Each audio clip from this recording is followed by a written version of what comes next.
Some stories are whispered on the wind, tales so strange they defy all logic. This is an account of one man's collision with the inexplicable, a journey from stark disbelief to something far more mysterious. If you find yourself captivated by stories that linger long after they're told, please like and subscribe so you don't miss our next journey into the unknown. The first thing anyone noticed about Leo Sharp was his certainty.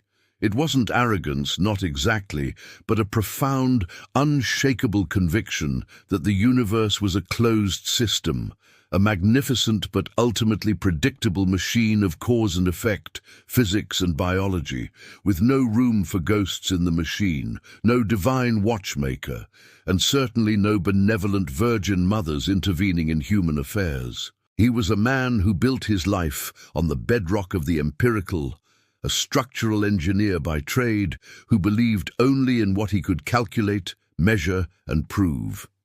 His home, a sturdy craftsman bungalow on the outskirts of the sleepy town of Ravenswood, Vermont, was a testament to this philosophy. Clean lines, no clutter, a place for everything and everything in its place. The backyard was a neatly trimmed rectangle of grass, bordered by a practical rock garden. No whimsy, no mystery. It was his sanctuary from what he called the collective madness of wishful thinking. This made the dream that tore him from sleep on a Tuesday night in late October all the more violent in its incongruity. It wasn't a dream of fog and symbols. It was hyper-real, a crisp, high-definition experience that engaged every sense. He was standing in his own backyard, but the light was wrong. A deep, liquid amber, the kind that precedes a storm. Yet the air was preternaturally still and silent, absent even the chirp of a cricket. The world felt held in a breath, and he was digging. His hands, in the dream, were not his own. They were tools of pure instinct, clawing at the cold, dark earth beside the largest rock in his garden.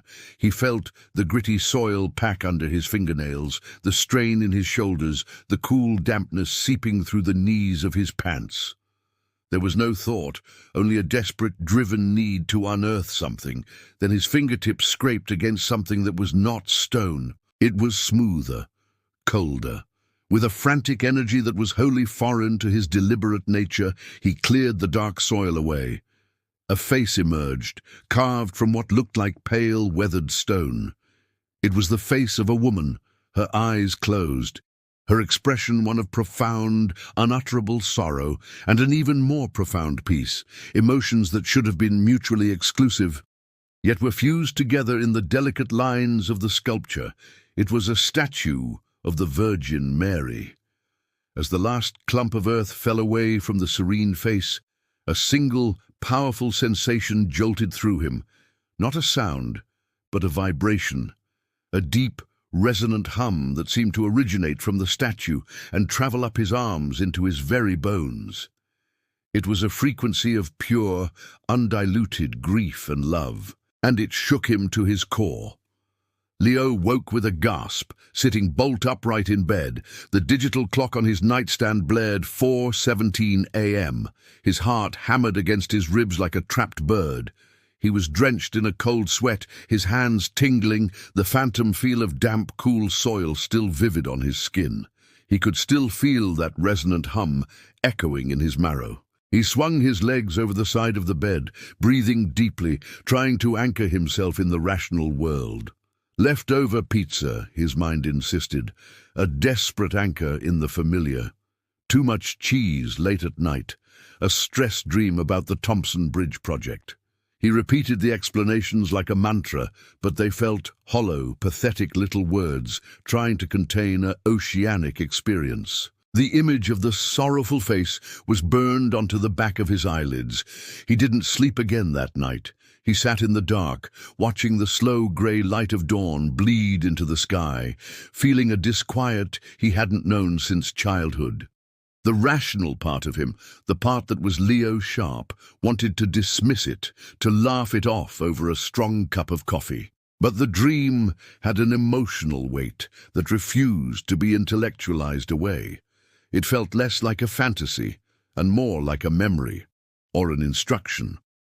By 7 a.m., fueled by caffeine and a growing, irritable obsession, he found himself standing in his backyard, still in his robe and slippers. The autumn air was crisp, smelling of decaying leaves and distant wood smoke. Everything was normal, mundanely so. The rock garden was just a rock garden. The grass was beaded with morning dew. It was all exactly as it should be. He felt a wave of relief, followed by a strange, inexplicable pang of disappointment. See, he told himself, just a dream. A vivid, bizarre, but utterly meaningless dream. Yet his feet carried him to the exact spot from his dream. He stood before the large, moss-flecked stone. The coordinates were impossibly precise. His heart began to thud again. This was ridiculous. It was the antithesis of everything he was. But the compulsion was a physical thing, a pull in his gut stronger than his will. With a grunt of exasperation aimed entirely at himself, he marched to his shed, retrieved a spade, and returned to the spot. "This is insane," he muttered to the empty air, the words steaming in the cold. He was an atheist digging for a religious icon he'd seen in a dream. The irony was so thick it was suffocating. He pushed the spade into the turf. The earth was softer than he expected, yielding easily. He wasn't sure what he expected to find. An old bottle? A piece of foundation? A buried animal? Anything that could serve as a rational stand-in for the statue. He dug for 10 minutes, creating a neat, growing pile of dark soil beside him. His back began to ache. "This is it," he thought. "The moment I finally lose it. Professional stress. Early onset something." The spade struck something with a dull, solid thunk. He froze. Every hair on his arms stood up. It was a different sound than hitting a rock. It was cleaner, more contained. Dropping to his knees, he used his hands, his dream self's actions mirroring his real ones with an eerie symmetry. He scraped away the loose soil. His fingers, just as in the dream, touched something smooth and cold. Time seemed to warp, to stretch and thin. His breath caught in his throat. With trembling hands, he cleared more earth. A curve of a shoulder emerged. Then the line of a draped hood, and finally the face, the exact same face from his dream. Eyes closed, features etched with that same impossible mixture of sorrow and serenity. It was carved from alabaster or some kind of fine marble, about 18 inches tall, chipped in places but stunningly preserved. It was old, genuinely old. He knew enough about stonework to sense its age. Leo fell back onto his heels, staring, his mind completely blank. Wiped clean of every axiom, every theorem, every foundational belief he had ever held. The world had just tilted violently on its axis. The bedrock of his reality had turned to sand. He had dreamed of this exact object in this exact location, and now he was holding it in his dirty, trembling hands. Coincidence was a statistical concept, a handy explanation for minor quirks of fate. This was not a quirk. This was an earthquake. He sat there for a long time, the cold seeping into his bones, just staring at the statue lying in the shallow hole. He had unearthed more than a piece of carved stone. He had dug up a question so profound it threatened to unravel him. He didn't know what to do with it. Bringing it inside felt wrong, like inviting a stranger, a powerful, silent, judging stranger, into his clean, orderly home. Leaving it outside felt equally wrong. Finally, driven by a confused sense of reverence that baffled him, he carefully lifted it from its earthly cradle. It was heavier than it looked. He carried it to his shed, placing it gently on a clean workbench, covering it with an old, soft cloth. He avoided looking directly at its face. The rest of the day passed in a blur. He went to work on autopilot, his mind replaying the events on a continuous, dizzying loop. His colleagues noticed his distraction. "You okay, Leo?" "You look like you've seen a ghost," said Ben, his project manager. Leo forced a laugh, the sound brittle and foreign. Just a bad night's sleep. The understatement of a lifetime. He returned home early, drawn to the shed with a magnetic pull he could not resist. He uncovered the statue.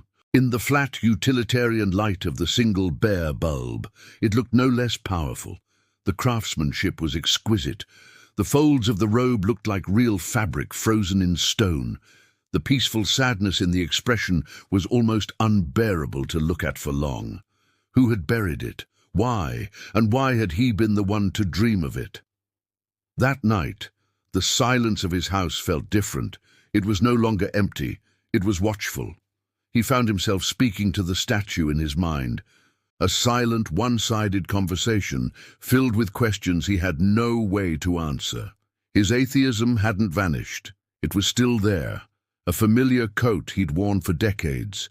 But now it felt tight, uncomfortable, like it no longer fit the shape of the world he was suddenly inhabiting. The changes began subtly, like the first few drops of rain before a storm. A week after the discovery, Leo was reviewing a complex structural stress report. It was work he could usually do in his sleep, a dance of numbers and formulas, but now the numbers swam on the page. A creeping, low-grade headache began behind his eyes, one that wouldn't yield to aspirin. He made a simple calculation error, one so basic his intern caught it. For Leo, it was like a concert pianist forgetting a scale. It was a tremor in the foundation of his professional identity. Then came the accidents. A week later, a heavy set of blueprints slid off a perfectly level shelf in his office, the metal corner slicing a deep gash in his hand that required stitches. The head of the drafting table, a solid piece of equipment that had never given him trouble, suddenly gave way, narrowly missing his foot. At home, the lights began to flicker for no discernible reason, only in the rooms where he was sitting. The rational explanations were plentiful: faulty binders, a worn hinge, old wiring. But their timing and specificity felt pointed, personal. It felt less like bad luck and more like a campaign of minor, irritating signs. He started to feel watched, not in a paranoid way, but a persistent feeling of a presence, a silent observer just on the periphery of his vision. He'd turn, expecting to see someone, and find only empty space. The feeling was strongest near the shed. He found himself avoiding the backyard altogether, a fact that irritated him immensely. "It's a piece of stone," he'd tell himself. "You are being irrational." But the feeling persisted, a cold spot in the house of his logic, driven by a need for some kind of answer, any answer that wasn't supernatural. He took an afternoon and visited the Ravenswood Historical Society, a small, dusty room in the town library run by a woman in her 70s named Agnes Pettibone. Her eyes, magnified by thick glasses, sparkled with curiosity when he asked vaguely about the history of his property. "The craftsman on Sycamore." "Oh, yes," she said, her voice like the rustle of old paper. "Built in 1923 by a couple named Gable. Fine people. No notable history there that I know of." She shuffled through some files. "But the land has older stories." Leo leaned forward, his pulse quickening. "What kind of stories?" "Well, Ravenswood was mostly farmland and forest back in the 1800s. Your plot was part of a larger parcel owned by an Irish immigrant family, the O'Connells." She lowered her voice slightly. "They were very devout. Catholic, of course.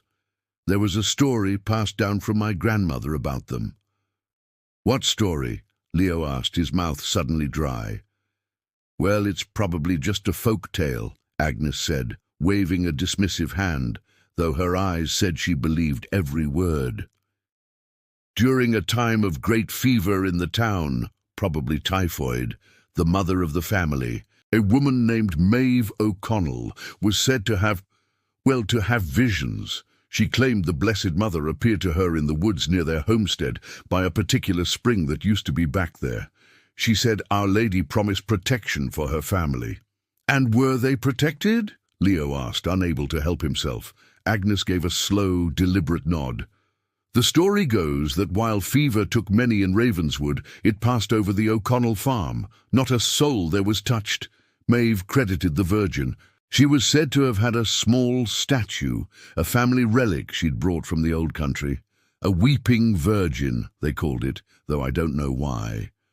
When the last of the O'Connells passed on or moved away, no one ever knew what became of it. Some said she buried it for safekeeping, to sanctify the land. Others said it was just a story. She peered at Leo. "Why do you ask, dear?" "Find an old horseshoe." Leo managed a tight smile. "Something like that.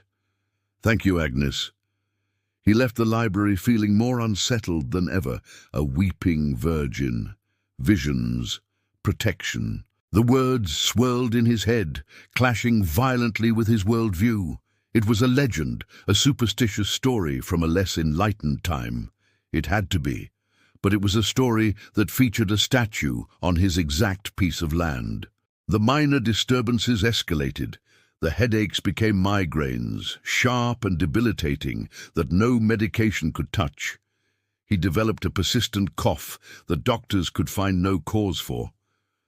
A strange rash appeared on his arm, a pattern of faint red lines that looked almost like cracks. He felt a constant low-level sense of anxiety, a feeling of being profoundly unwell in a way that was intangible yet consuming. It was as if the very air around him had turned hostile. His orderly life was crumbling at the edges. He began to dream again, not just of the statue, but of the woman, Maeve O'Connell. He saw a woman with a worn, tired face and eyes of fierce faith digging in the moonlight, her lips moving in silent prayer as she tenderly wrapped a pale object in cloth and lowered it into the earth. He saw her brushing the dirt over it, not to hide it, but to plant it like a seed. He woke from these dreams feeling a profound, aching sadness that was not his own. He was falling apart, and he knew it. His work suffered, his health suffered, his mind felt like a battleground. Desperation, the true mother of openness, began to gnaw at him. He needed to talk to someone, anyone, who wouldn't just tell him to see a psychiatrist or check his carbon monoxide detector. He found himself one afternoon walking into St. Brigid's, the small Catholic church on the town green. He hadn't been inside a church since his boyhood, forced to attend by his grandmother. The smell of old wood, beeswax and incense hit him like a physical blow, a Proustian Madeleine unlocking a flood of sensory memories he'd long suppressed. It was cool, quiet and empty, except for an old woman praying in a pew near the front. He stood awkwardly near the back, feeling like an imposter. After a few minutes, a side door opened and a young priest emerged, wiping his hands on a rag. He was probably in his late 30s, with a kind, open face and intelligent eyes. He saw Leo and offered a warm, easy smile. "Hello, can I help you?" he asked, his voice calm and welcoming. I'm not sure," Leo said, his own voice sounding rough and unused. Father Mark," the priest said, extending a hand. "Mark Connolly. And you are?" "Leo Sharp." "It's good to meet you, Leo. You look like a man carrying a heavy weight." Father Mark gestured to a pew. "Would you like to sit?" They sat. Leo didn't know where to begin. How did you tell a man of God that you were an atheist who was being haunted by a statue he dug up after a divine dream? It sounded like the ramblings of a madman. I've been having some strange experiences," Leo started, haltingly, "at my house. And I found something in my backyard." He told the story. He left out nothing, from the hyperreal dream to the digging, the discovery, the historical society's tale, the accidents, the illnesses, the feeling of being watched. He laid his entire fractured reality at the feet of this stranger. He expected pity, concern, or a recommendation for a good therapist. Father Mark listened intently, without interruption, his expression never once shifting to skepticism or alarm. When Leo finished, exhausted and emotionally raw, the priest was silent for a long moment, looking toward the altar. "The O'Connell statue," Father Mark said softly, almost to himself. "I've heard the stories. I always thought they were just pious legends." He turned his gaze back to Leo. His eyes were serious but held no trace of doubt. "Leo, what you're describing, it's not unheard of. Objects of devotion, especially those connected to deep faith and past miracles, can sometimes carry a weight, a presence. They are not just stone and wood. They are focal points." "For what?" Leo asked, his voice a whisper. "For grace, or for attention," Father Mark said. "It depends. You said you feel unwell, anxious, as if the air is hostile." Leo nodded, stunned that the priest had so perfectly named his feeling. "It's not the statue itself causing this," Father Mark explained gently. "Think of it like a radio tower. It's always been there, broadcasting a signal on a certain frequency. You were never tuned to that frequency before, but your dream. It was like someone handed you a receiver and forced you to listen. You're now aware of a spiritual reality that you have spent your entire life denying. Your soul is recognizing something your mind is still at war with. The conflict is making you ill." It was the most rational explanation of an irrational situation Leo had ever heard. It didn't require him to believe in God, just in energy, in frequency, in phenomena he couldn't yet explain. It was a lifeline. "What do I do?" Leo pleaded, the engineer asking for a blueprint. "You have a choice," Father Mark said. "You can rebury it. Try to forget. But something tells me that path will only make the conflict worse. The signal will just get louder, more desperate for you to hear it. Or," he paused, "you can learn to listen." "How?" "By being open, by asking what it wants to show you. These manifestations, they are rarely about the object itself. They are about the people who encounter them. This has been given to you, Leo. An atheist. Why? What is it asking of you? What is it asking you to see?" Leo left the church more confused, yet somehow more calm. The chaos now had a framework, a context. He wasn't going mad. He was experiencing a phenomenon. It was a problem to be solved, but of a kind his education had never prepared him for. He decided to stop fighting it. That evening he went into the shed. He didn't just look at the statue, he studied it. He observed the craftsmanship, the lines of the face, the folds of the robe. He stopped trying to explain it away and simply allowed himself to be in its presence. The oppressive, hostile feeling began to recede, replaced by a deep, thrumming silence. The headaches faded.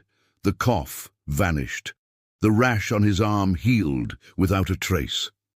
A new compulsion took hold of him, a gentle one this time. He felt the statue shouldn't be in a shed. It deserved a place of honor. Carefully, almost ceremoniously, he built a small, simple shrine for it in a quiet corner of his backyard, near where he had found it.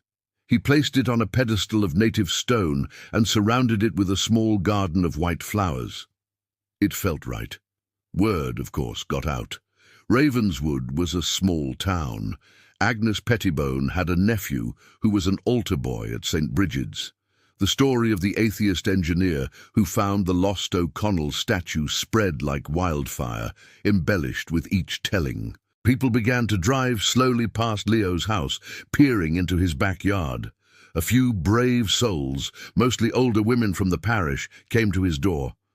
We heard you found the weeping virgin," one said, her eyes wide with hope and awe.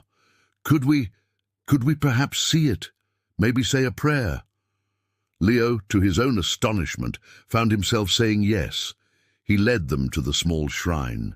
They knelt in the grass, rosaries in hand, their lips moving in silent prayer. They left small tokens, a candle, a handwritten prayer, a bunch of wildflowers. They thanked him, their eyes filled with tears of gratitude. Then the testimonies began. A woman with advanced arthritis claimed that after praying at the statue, the pain in her hands vanished for a full day, the first relief she'd had in years. A man who had been out of work for months came to say a prayer of desperation. He was offered a job the next day. A young couple struggling to conceive visited the shrine. A month later, they joyfully announced her pregnancy. Leo listened to these stories. He didn't know what to make of them. Coincidence? The power of suggestion? Mass hysteria? He couldn't dismiss the raw, genuine joy and faith he saw in their faces. It was real to them. And he, the conduit for this hope, felt his own skepticism softening, not into belief, but into a humble acceptance of mystery. The climax began not with a bang, but with a child's illness. The miller's daughter, 7-year-old Lily, was diagnosed with a rare, aggressive form of leukemia. Treatments were failing. The prognosis was dire. The town was heartbroken. One evening, as a summer storm gathered on the horizon, casting the world in a bruised purple light, Sarah Miller, desperate and out of options, came to Leo's door. Her face was etched with a grief so deep it was painful to look at. "Mr. Sharp," she whispered, her voice breaking, They say there's no hope, but I heard about the statue. Please, can we bring Lily?" Leo's first instinct was to refuse. This was too much. He was no miracle worker. This was a child's life. What if nothing happened? The disappointment would be cruel. But looking into Sarah Miller's desperate, hope-filled eyes, he couldn't say no. He nodded silently. A small group gathered as the storm clouds rolled in. Leo, Father Mark, the Miller family, and a few others from the parish. They placed a blanket on the grass before the shrine, where little Lily lay, pale and frail, her breathing shallow. The air was thick and heavy, charged with the coming storm. There was no wind. The world was holding its breath again, just as it had in his dream. Father Mark led them in prayer, his voice steady and strong. The others joined in, their voices a soft murmur against the oppressive silence. Leo did not pray. He simply watched. He watched the statue. He watched the child. He felt the immense weight of the moment, the collective, desperate hope of everyone present, a tangible force in the air. As the prayers continued, something began to happen. A single glistening tear, looking for all the world like a drop of clear oil, welled up in the corner of the statue's closed stone eye. It traced a slow, perfect path down the alabaster cheek, catching the last of the eerie pre-storm light. A collective gasp went through the small crowd. Then another tear followed, and another. But that was not all. As the tears fell onto the stone pedestal, a scent bloomed in the air, a powerful, unmistakable fragrance of roses, so rich and sweet it was almost overwhelming. There were no rose bushes anywhere near Leo's property. Leo felt the same resonant hum from his dream vibrate through him. This time, not a frequency of grief, but one of overwhelming, boundless, devastating love. It was a love so vast and powerful it felt like it would shatter him. He fell to his knees, not in prayer but in pure, unadulterated awe. The universe was not a closed system. It was wide open, filled with mysteries his science could never quantify, only witness. At that exact moment, little Lily stirred. Her eyes fluttered open. She looked around, confused, and then she smiled a small, weak smile. "Mommy," she whispered, "I'm hungry." The storm broke then, a sudden, gentle rain that felt like a blessing. In the following days, Lily's condition improved, at a rate her doctors could only call miraculous. Tests showed the cancer was in complete, unprecedented remission. There was no medical explanation. The story exploded. News vans from Burlington and even Boston descended on quiet Ravenswood. Leo's backyard became a pilgrimage site. He was no longer Leo Sharp, atheist engineer. He was Leo Sharp, the keeper of the Weeping Virgin of Ravenswood. He never did become a Catholic. He didn't start attending Mass regularly. His faith, when asked, was harder to define. He believed in the mystery. He believed in the love he had felt that night, a force as real as gravity, as undeniable as mathematics. He had been chosen not because he was faithful, but because he was faithless. He was the ultimate witness, the hardened skeptic who could not deny what he had seen and felt. His life's work changed. He still engineered, but he also tended the shrine, now a more permanent and beautiful structure that the diocese helped him build. He welcomed pilgrims, not as a preacher, but as a fellow traveler, a man who had seen the map of reality redrawn and was still learning to read it. He would listen to their stories, their hopes, their pains, and he would simply nod with an understanding that went deeper than words. The statue never wept again. The scent of roses never returned. It had given its one undeniable sign, and then it fell silent, as if its work was done. Leo Sharp lived the rest of his days in that house on Sycamore Street. He was a man at peace, but a peace that was haunted by a beautiful, holy mystery. He had dug a hole in the earth and found a hole in the sky, and through it, something luminous and eternal had poured through. He knew with a certainty that dwarfed his old atheism that we are not alone, that the world is deeper and stranger and more merciful than we can possibly imagine. And sometimes, for reasons beyond our understanding, a grace falls even on the most unlikely of souls, not to convert them, but to welcome them home. Thank you for joining me on this extraordinary journey into the unknown. If this story touched you, sent a shiver down your spine, or made you look at the world a little differently, please let us know by liking this video and subscribing to the channel. Your support helps us bring more of these miraculous tales to light. Until next time, keep your mind and your heart open.